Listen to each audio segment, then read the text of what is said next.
Hey, what's up guys? Today, I'll show you a supernatural horror film, BOOGEYMAN Part 1. Spoiler ahead, watch out and take care. One stormy night, a young boy named Tim is about to sleep alone in his bedroom. Tim is having difficulty sleeping as it seems that there is something bothering him. A scary toy figure scares him, so he hides it. The crow toy suddenly moves, and a scary figure appears in the dark, telling him not to go to sleep. Tim opens the light to check, and the figure turns out to be a jacket in the chair. He then turns off the light, and the figure moves out of the blue. This forces him to turn on the light again, making the figure disappear, leaving only the jacket. A gust of wind enters his room, creating several movements inside his room. The lamp drops from the table, leaving the room dark again. The closet opens up by itself, forcing Tim to hide under his blanket out of fear. A figure slowly approaches him, and it turns out to be his father, checking on him. He then tells his father that the BOOGEYMAN is hiding in his closet, but his father tells him that the BOOGEYMAN only exists in the stories. To reassure him that there is no BOOGEYMAN, his father confidently enters the closet. Out of nowhere, the BOOGEYMAN grabs the bullshit father and beats the shit out of him. In the end, the BOOGEYMAN drags his father away, making his father disappear. Many years later, Tim grows up as an adult without a vivid memory of the traumatizing event.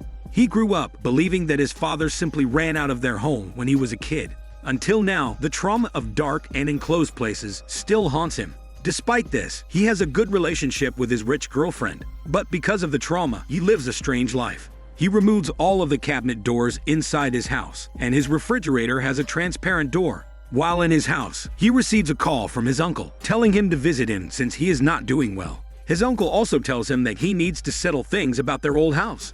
The next day, he finally meets his girlfriend's parents. They eat together, and her parents ask him some questions. After eating together, he stays in the guest room of her parents' house. At night, his girlfriend sneaks into his bed, and they sleep together without letting go of their hormones. While he is sleeping, he has a creepy dream where his mother turns into a ghost and proceeds to attack him. The girlfriend then wakes him up and finds him sleeping on the floor. He then frantically looks for his phone, and he immediately calls his uncle to ask about his mother. At this point, his uncle informs him that his mother is already gone. Apparently, his mother greatly suffered after his father disappeared. He then needs to visit his mother immediately. Before going to his mother's wake, he visits a psychiatric facility where he grew up. There, he asks the psychiatrist if the supernatural thing that he saw from his vague memory is real. The psychiatrist says that it is not real, and he needs to go back to his old house to confront his fears. As he is walking along the hallway, he finds a young girl who is also seeing things in dark, enclosed places. After that, Tim attends his mother's burial ceremony. There, he sees a young girl taking a look at the burial. After the burial ceremony, he proceeds to drive back to his childhood house. Along the way, a crow strangely hits his windshield. Tim removes the crow and continues driving. He eventually arrives back at his childhood house, and it is in a complete mess after being abandoned for years. Tim roams around the house, and he begins reliving his childhood memories there. He remembers that in the past, his parents argued about why he was scared of his closet. His mother was angry with his father for telling him the BOOGEYMAN story. His father then insisted that it is merely a story. Back to the present, Tim tries to enter his childhood room, but he is too scared to enter it. He walks out of the house, and he encounters his childhood best friend named Kate. Her horse suddenly drops her to the ground. He then lets her inside the house to put some ice on her head. There, the two talk about their childhood memories. He gets the photos to look for a photo of them together. As he sees a photo of his family, he remembers himself insisting to his mother that his father was taken by the BOOGEYMAN. Kate approaches him, and he shows them a photo of them together. After some talking, Kate decides to leave and says that she will come back to bring food later. Alone now, Tim senses strange movements behind the closet door. He grabs a hammer before entering the closet. The door suddenly closes, and the surroundings shake violently. As the force throws his heavy ass out of the closet, the movement stops.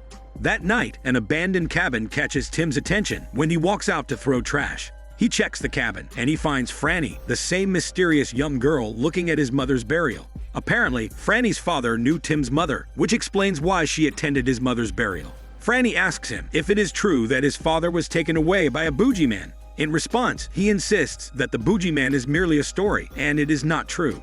After that, he offers to give Franny a ride back to her home, but she decides to go home alone. Tim finds a bag with a "Do Not Open" sign inside the cabin, and he brings it back to his house. As he is walking through the hallways, he remembers that his father used to lock him inside the cabin to help him overcome his fear. Inside the cabin, he used to count to 5 to calm himself down. Back to the present, he opens up the bag, and he finds posters of missing children that have been possibly taken away by the boogeyman. As he is browsing it, he senses another strange movement inside the house. He takes a look at one of the posters, and the ghost of the child in the poster suddenly shows off its ghostly muscles in front of him.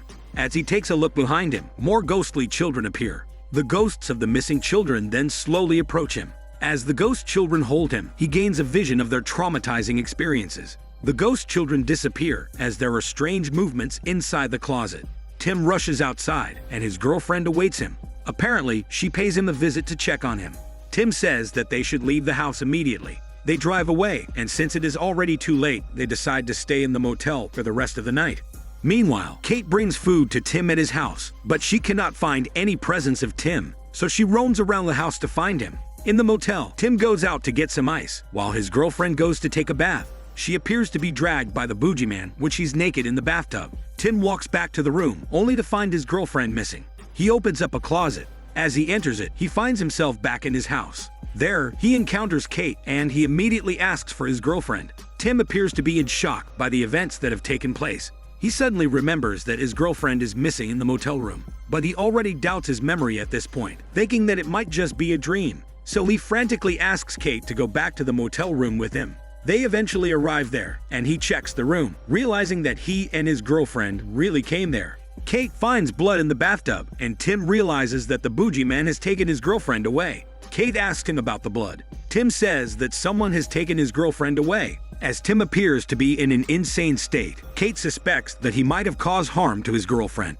Tim gives Kate a ride back to her home. When she enters her house, he sees a silhouette figure through the window. He then frantically calls Kate, thinking that she is in danger. In response, she insists that the figure must be her father. She then tells him to go home. Thinking that he is sick, she calls his uncle to go check on him. But during that time, she senses strange movements around her.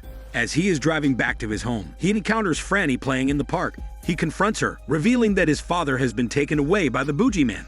Franny replies that she knows about it. He then asks her for help, in fear that the boogeyman will take more people close to him. She refuses and decides to go home. He follows her, and he asks her how he can stop the boogeyman. She has no answer to his question. He realizes that he knows the house in front of them. He enters the house with Franny and finds writings on the wall describing the boogeyman. He says that the house belongs to the doctor, known to be insane after his daughter went missing. The doctor appears to be scared of enclosed rooms, so he sealed up everything.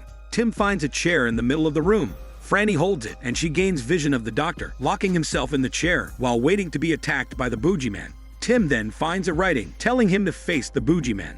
At this point, he realizes that the doctor left a single door open in order to lure out the boogeyman. He calls Franny, and she finds her looking at the posters on the wall. The poster reveals that Franny is one of the children taken away by the boogeyman. This means that Tim is talking to Franny's ghost. She then reveals that she is the doctor's missing daughter. She says her doctor father failed to beat the boogeyman as he was too scared to face him. So she instructs Tim to go back to the place where it all started. There, he must face the boogeyman in order to defeat it. Soon after, Tim drives back to his childhood house, and he finds his uncle's car, making him realize that his uncle must be inside. He calls his uncle inside, but there is no trace of his uncle. He then believes that the boogeyman already took his uncle away. He proceeds to seal up the doors inside the house. Now he needs to enter his childhood room to conquer his fears. He courageously enters the room. While setting up the chair, a strong force opens up the doors in the house, removing the nails that seal it up. He sits up in the chair, facing the closet. Franny whispers that the boogeyman is waiting for him. Tim then enters the closet, and it leads him back to the motel room. The time then moves back when the boogeyman is about to take his girlfriend. He goes to the bathtub, and dark water fills it up. The girlfriend resurfaces from the water, asking for help. Tim tries to grab her sexy body back, but she is already gone. As he scrambles to search for his girlfriend in the water, she suddenly floats strongly.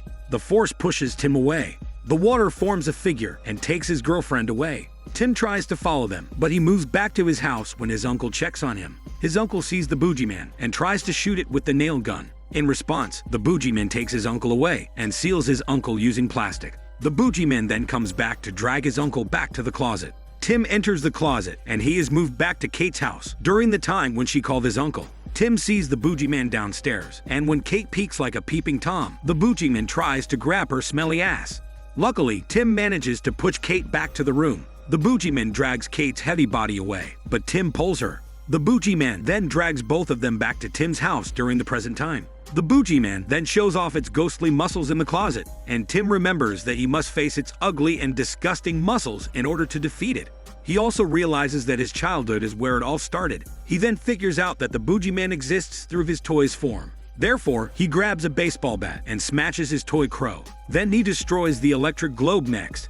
After that, he rips his jacket apart and a massive force drags everything back to the closet. So Kate and Tim try their best to hold themselves. Finally, Tim destroys his toy figure. As a result, the boogeyman is dragged back to the closet and it turns into nothing, without a trace of its ghostly hormones. As everything settles down, Tim reassures Kate that the boogeyman will not come back.